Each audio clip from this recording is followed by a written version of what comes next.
Hello po, magandang hapon sa inyo mga kaibigan. So medyo na-late lang po yung vlog ko, pero meron pong bago akong vlog sa inyo. Nandito ako sa may Parañaque City, sa Multinational. So kasama ko po si ma'am, yung pinaka-owner na po ng property ito. Yan, nakikita po ninyo sa video. Ito po yun. Bali, hanggang 3rd floor po ito. Tapos yung lot area niya, 150 square meter. Tapos yung floor area, nasa around 400 square meter. So hindi po siya fully furnished. Kasi napag-check ko kanina, wala na masyadong gamit eh. Yan. So kasama ko po si ma'am ngayon. Siya po yung may-ari. Ano po ang name niyo, ma'am? Bia. Si Ma'am Bia. Yan. So itutur tayo ni Ma'am Bia dito sa kanyang property. Yan, yan. So dito ma'am, dito sa road na to, pag diniretso niyo po yan, papunta ko sa labas yan eh, no? Oo. Pakaliwa. Pakaliwa. Oo, main gate. Ano po ba yung mga nearby na establishment po dito sa Multinational Parañaque? Number 1 yung airport. Yung Oh, malapit po ang airport dito. malapit lang. Oh, maganda ano. mga Yung 10 NAIA. minutes. 5 to 10 minutes. Lapit So, lang to. malapit lang siya, no? So, yun guys, kung napapanood nyo to, mas maganda. Kung gusto nyo Lapit nearby lang siya. na malapit sa airport, Kasi, mga 5 minutes drive lang ho ba or 5 to 10 minutes 5 to 10, nandun na, oo. nandun na.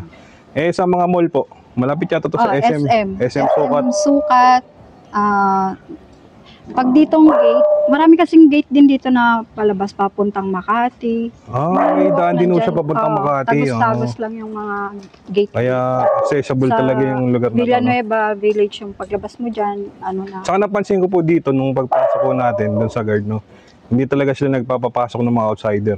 Talagang Hindi, mahigpit. mahigpit. Kung hindi ko kayo alam o hindi ko kilala ng owner, Oo. hindi kayo makakapasok. Ganun So yun, sila. yun yung agad. So ito yung Tahimik property. naman dito. Tahimik po, no? Tahimik. So ito yung property na binebenta ni ma'am. Ma'am, ang papel po nito ay clean title po. Oo, clean. Updated do yung amilyar. Updated. Okay. So kung mapapansin nyo guys, may bakod na siya, oh. Ayan.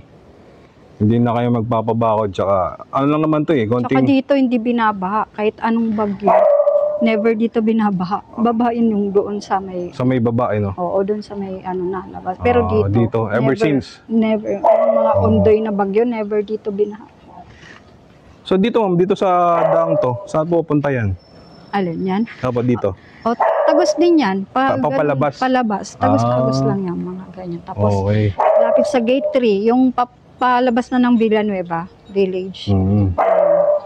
Sabi nyo po na may nag-rent dito dati na Chinese, no? Naka ilang taon po sila? Taon naman. Umabot? Minsan hindi rin umaabot. Pero, Marami na rin pong umupa sa, oo. sa bahay po ninyo. Iba-iba naman ang upa na dito. Sige ma'am, pasok po tayo sa loob. Yan, no? May gate na, no? Ito yung papasok eh. Pinaka-carport yan.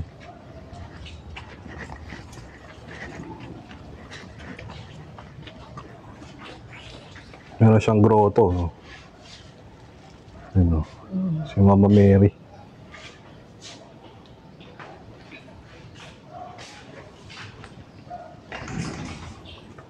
Ito yung pinaka-carport. Kasya ko rito, 2 sasakyan po, no? Dalawa. Tsaka kahit sa labas, pwede naman mag-park dyan.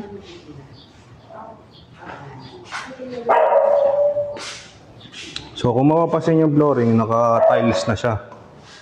Yan, ceramic tiles. Tapos meron na rin po siyang kasama na rin yan, no?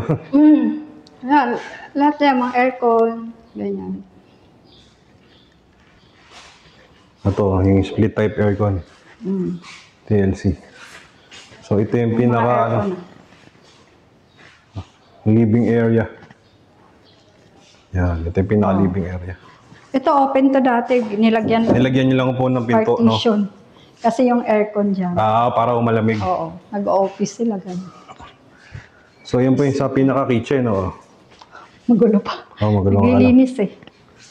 Sa left side, meron siyang kwarto. Yan, nakatiles na rin yung flooring.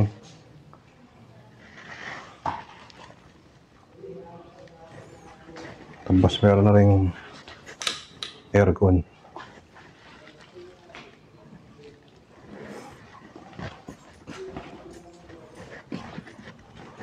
Ayun. Meron na rin rep oh. Kasi ito yung CR sa ground floor.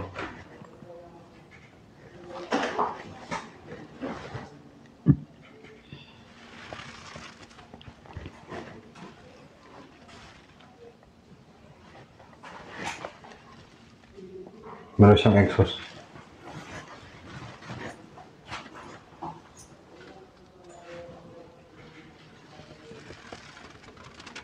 Yan may heater na yun.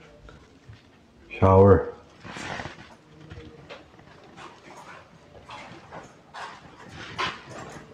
Tapos ito yung pinakadaan papunta doon sa carport po, no? Yan. Ano pa siyang espasyo dito eh. Ano pa yung papasok doon sa loob, ma'am? Yan. Opo. Yung papuntang, dirty kitchen, tapos papuntang third floor yung rooftop. Ah, so wala kang daan doon sa kabila dito? Meron din ditong daan. Sa Meron din daan doon. kwarto. Ah, so dadaan na lang po tayo mamaya. So ito yung pinaka-dirty kitchen. Yan.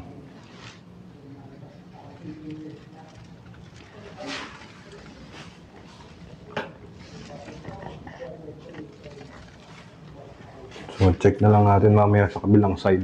Oo. So tinayo itong bahay na to, ma'am, nung year 2007, yung pagkakasabi nyo kanina. Hindi talaga kami yung first Hindi owner. kayo pa yung first owner. Oo. Pero Chinese din yung ano nito. Chinese yung first owner po nito. Oo. Tapos inano na lang namin. Tapos In-improve pa namin. pina-renovate po ninyo. Opo. Oo.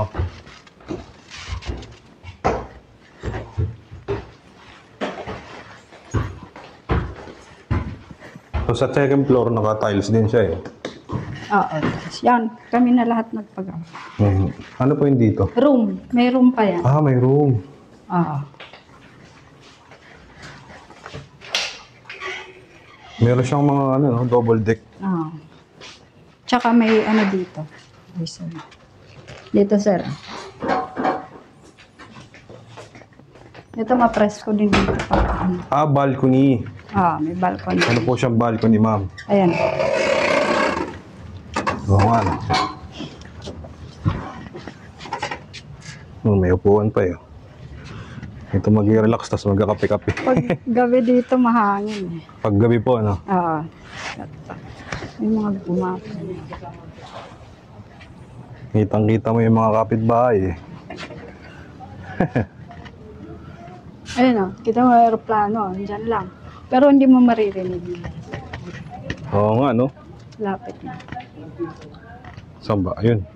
Kita ko, pero yung sa video mo, hindi yata kita. Kailangan ni zoom. Hindi mo zoom.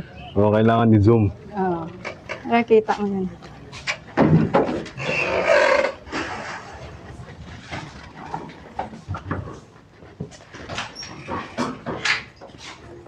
Ito yung tagos pa doon. Ito po. Parang may secret ano siya. Ah, secret door. Papunta doon, tapos may hagdan papunta sa taas. Ay, oo. Tapos may pintuan siya rito, no? Pintuan yan. Secret door. Ayos yun, ah. So, ito yung unang kwarto na napasok natin sa second floor. Apo. Actually, hindi lang natin pinasok yung bungad. So, ito yung pangalawa. Ito. Yan. Ito masters. Master's bedroom po ito. Apo. Yan, kasi meron siyang sariling toilet and bath. Natanggal yung hindi pa nakakabit, oh. So, meron pong bathtub eh. May closure. Hmm. May heater na rin yan lahat. Ah, may heater. Kasama na yan lahat. Pag lahat. So, yung price po nito, ma'am, is nasa, ang sabi niyan, 22 million. Negotiable. Yung negotiable po yun sa 22. Sa price nyo na 22, including na doon yung capital gain tax, tsaka doc stamp, lahat po, no? So, ang mako-covered lang ho ng buyer yung transfer of title. Sila lang Hindi ko pala na Ay, may Yan. So, ito yung pinaka-master's bedroom. So, dalawang kwarto na yun. Nabuksan natin. Ayan. Dito yung pangatlo. Parang akala ko may tao kanina. Nagulat ako. Ayun. Akala ko parang may nakaiga eh. Comforter. Oo. Lahat ng kwarto mo may double deck, ma'am, eh, no? Oo. Tapos meron siyang mga cabinet, built-in cabinet. Hmm. Ayan. Tapos ito. Ito po yung pangatlong kwarto. Ay, pang ilan na ba yan? Pang-apat? Isa. Isa, dalawa, tatlo, apat. Pang-apat. Okay, pang-apat na kwarto. Ayan. Hindi naka-ano yung, may naka-blinds yan. Ito. Oo nga, ito sa may aircon din. Colin. Yung sopa, inakyat nila sa baba yan. Yung sa baba dati. Oh. O yung inakyat ng nag-uupa. Hmm. Tapos ito yung pinaka toilet and bath sa hallway. Yan. Yun, may shower na rin. Tapos may heater. So, 2 toilet and bath sa second floor. Tapos 4 na kwarto. Sa baba may ano din. Bali, 4 yung CR. So, check ko natin ngayon yung third floor. Third floor. Rooftop.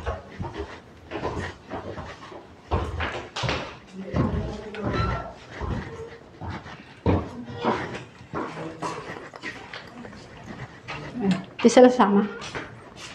Mount tayo lang po yata, dalawa. Wala. Ay, kala ko naglaglag yung ano.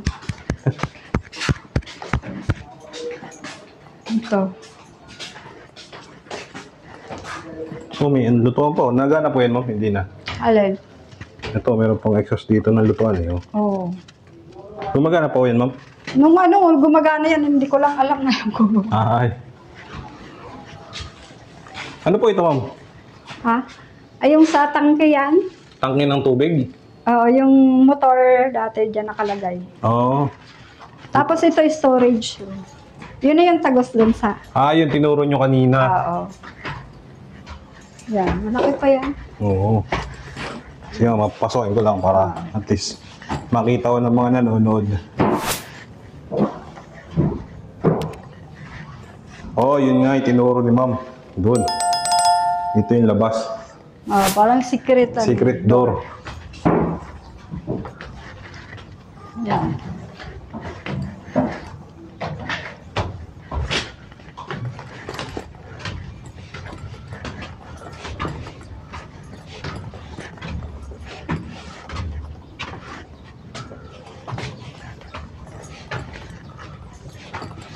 Ayan, dito. May tangke nga ng tubig, Ayos. May Malaki. pressure tank din na parang sa mga shower. Ayan. Ito yung pinaka-pressure tank. Okay. Para pumapasok talaga siya. Malaki pang space dito, ma'am, sa labas, Oo, laki nga eh. Laki. Mahangin dito. Sarap dito pag gabi. Pwede rin itong magano ng pag magpa-party. Oo, dito kami dati. Nagpa-party-party. Meron siyang Tapos may room and toilet na rin dito. may speaker po. Kaso, May nakakapigbahay. May kubo po. ha? Oo, may kubo. Yan. Toilet, no? Laki ng toilet. Oo nga, no? Laki din yung shower. Gumagana lahat yan, ma'am, no? Oo.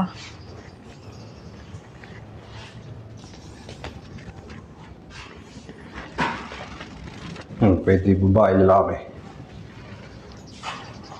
Na, mahangin, di ba? Opo. Ito kwarto. Oo, kwarto pa. Oo. Kahit di ka na bumaba, kasi may lababo na rin dito. Oo. Kahit di na bumaba, may tulugan na rin. Parang ganito lang kalaki yung tulugan ko ah. Ha? Parang ganyan lang kalaki yung tulugan ko. Oh. Ayan oh, ayan lang airport oh. Kitang-kita yung airport po, no? Malapit lang. Ayan oh, Timor Aeroplano. Ah, oo, ano? Ayun, oh. Oh, Ano diba? nakita sa video? Oh, diyan lang. Ay, ayan Oh. oh, bababa na siya. Ayan lang eh. Yun nga, oh. Malapit lang airport dito, no? Multinational. Walang trap. Oo. Ang ganda ng pinaka-rooftop. So yun guys, no? Napanood nyo po itong vlog ko na property. Ito, including. Nakasama na rin si ma'am, yung owner. Ang price po nito ay 22M negotiable. So, kung interested po kayo, ipa-flash yung aking number, tawagan nyo ako. Mag-set tayo ng date para makita nyo ito ng personal. Mas maganda kasi ma-appreciate nyo po ito pag nakita ng personal. At the same time, makakausap nyo po si ma'am ng personal. Kung gusto nyo na malapit sa airport, yan. Saka malinis naman po yung papel eh. Clean title po, updated ang Amilyar. Yan, tas third floor. Konting ano lang naman to eh, retouch eh. Kung gusto nyo pang pa-fourth floor to, pwede rin. Pwede pa yan. Oo. Lawak nga eh. Oh, malawak eh. Ito, lawak ng ano. Ang sarap ng hangin dito eh. Sa ano po to, na multinational Parañaque City. Yan. Under na to ng Metro Manila po, no? Parañaque. So yun po, maraming salamat sa mga sumusubaybay at tumatangkilik na aking YouTube channel. So sa mga hindi pa po bilong, don't forget lang po to like and subscribe para ma-update po kayo sa mga upcoming ko pang videos. So yun po, maraming salamat kung nasaan mo kayo naroon. Stay safe always. Take care. God bless to everyone. So yun ma'am, no? Narinig ko po kanina ma'am na dito pala nakatira si Idol Robin Padilla. Oo, tsaka si Mariel. Saka si Mariel po, no? Tsaka sino po yung isa? Si Sue Ramirez. So may mga artista dito, no? Na dito nakatira, no? So, nakikita nyo si Robin dito? Hindi ko pa talaga siya Pero nearby daw po siya nakatira Oo. dyan. May nagturo ng bahay niya dyan. Oh. White House dyan. Tapos ang sabi nyo, parang pinaayos niya yung kalsada, no? Oo, yung doon sa may wing. Maganda pala rito guys tumira kasi maraming mga celebrity dito. Yan. So kung mabibili nyo to, yung property ni ma'am. Kasi nakikita nga daw si Sue Ramirez nagja-jogging. O bumibili? Bumibili ho ba? Bumibili. Naka-pajama. O di, kapag nabili nyo na to, makikita nyo yung mga celebrity. Ayan. So hindi natin akalain, marami palang mga aeroplano. Ayan nga, kitang-kita mo lagi. Kitang-kita yun. Pero hindi siya, hindi mo siya maririnig. At least, di ba? Hindi kasi yung lugar pong ito, maganda talaga siya, no? Talagang accessible. Di ba? Malapit lang yun sa, malapit siya sa lahat eh. Sa, ayun, Okada, Soler. Oo, yan sa lang Soler. yan eh. Dito lang yan. Kaya kung gusto niyo ng malapit sa Makati, malapit siya Taguig. malapit sa Kasi may Manila. gate din doon. Gate Malapit 2, sa airport to. gate 3, gate 1. Dito sa multinational Parañaque yan. Ito binibenta nila. Yan. Yung mga kasama lang natin umakyat pa sa rooftop eh. Hindi nila nakita. So yun po. Nag-video lang ako. Sinabi ko lang po sa inyo yung mga celebrity nakatira dito.